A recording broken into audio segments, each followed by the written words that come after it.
I want to encourage someone on today that when you submit your will for the Lord's will, things will not look like the way you think that they should. You want to always submit His will for yours and watch what He does in your life. The Lord wants the best for you. You can trust Him. I come to encourage you. Things may not look like the way you think that they should, but trust Him anyhow. Submit your will for God's will. God is not finished with you yet. He is not finished with you yet. Have the faith that Abraham had. Have the courage that David had when he defeated Goliath. And have the steadfastness to be still, just as Daniel was in the lion's den. Trust God for your life. Trust God's will for your life.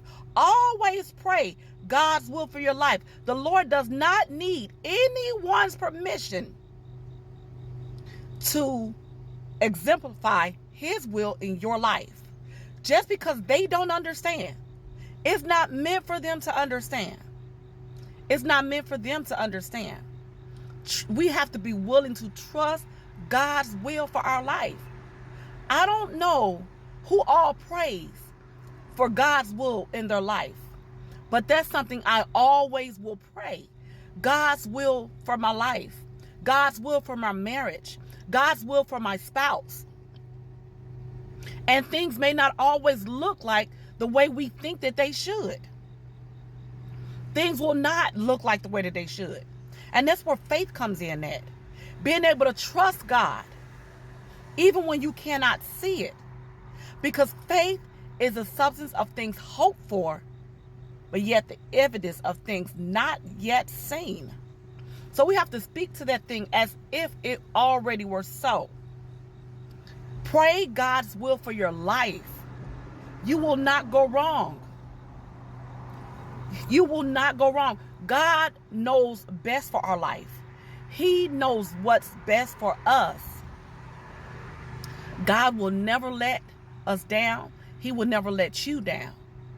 Continue to pray God's will for your life and see what He does in your life. See what He does. It's not going to look like the way we think it should. And at some point in time, God may allow a divine interruption to take place. A divine interruption to interrupt every plan that you thought you had. To interrupt every plan that you thought you were going to go and tackle.